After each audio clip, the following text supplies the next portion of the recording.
But ये जो hard problem of consciousness है, ये अपने आप में एक क्वेश्चन मार्क है। फिर एक और पजल आती है जो स्पिरिचुअल दुनिया में जब हम एंटर करते हैं, जहां पर आपने ये तो एक्सपीरियंस कर लिया कि साउंड ऑफ साइलेंस है, इसको आप डिनाई नहीं कर सकते,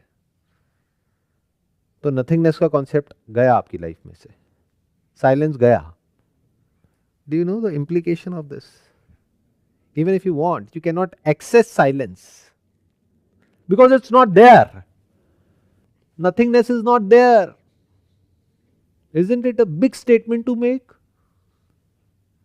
जो लोग यहां पर बैठे हैं उसके अलावा अगर हम बाहर जा करके किसी को बोलें, किसी साइंटिस्ट को बोलें, किसी डॉक्टर को बोलें, या किसी भी इंसान को बोलें कि इस दुनिया में ऐसी कोई जगह नहीं है, ऐसा कोई समय नहीं है जब और जहां कुछ नहीं होता है, तो वो नहीं समझ पाएंगे। और स्पेसिफिकली अगर उनको समझाया जाए कुछ नहीं की डेफिनेशन क्या, ऐसी कोई जगह नहीं है, ऐसा कोई समय नहीं है जब साउंड नहीं होती है, वो कहेंगे क्या बोल रहे हो? क्या वो मान जाएंगे? क्या आप मान जाते ये एक्सपीरियंस होने से पहले?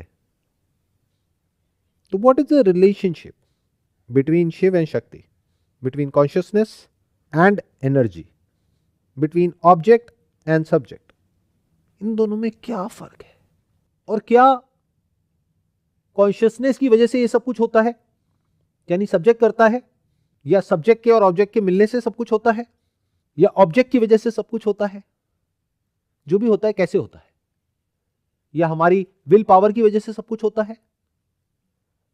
कौन करता है? आप करते हो या कोई और करता है? जो करता है वही भोगता है। यानी एनर्जी और कॉन्शियसनेस के बीच के फर्क को समझने के लिए आपको इस पर्टिकुलर पॉइंट को समझना पड़ेगा जिसके बारे में मैं बात कर रहा हूं। It's not an observer and observed phenomena जो साइंटिस्ट बोल रहे हैं। It is technically wrong. It is an observed and observed phenomena. Detector क्या है? एक पार्टिकल है या वेव है? The moment there is a detector to detect a photon और अ सब एटॉमिक पार्टिकल, तो वो डिटेक्टर क्या है? वो किसका बना है?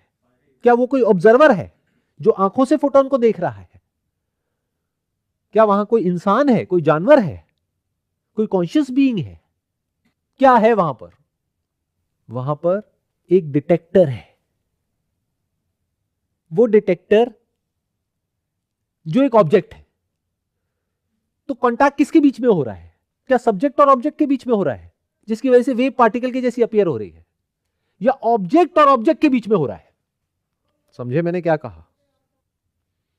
आज से कुछ साल पहले जब मेरी ये जर्नी शुरू हुई थी सच को जानने की, एंड तक जाने की, तो बीच में मैं कुछ ऐसे लोगों से मिला जो पिछले 50 साल से, 60 साल से दे वर स्टडीइंग एंड टीचिंग उपनिषद्स। उनको एक एक वर्ष याद है। तो उनके साथ में मेरी बहुत डिटेल में और बहुत डीप में इस पॉइंट के ऊपर डिस्कशन हुआ कि जिसको आप ऑब्जर्वर कह रहे हो वो ऑब्जर्वर नहीं है, वो ऑब्जर्व्ड है। The basic hypothesis of a lot of people who don't understand it deeply, यानी कि practically, is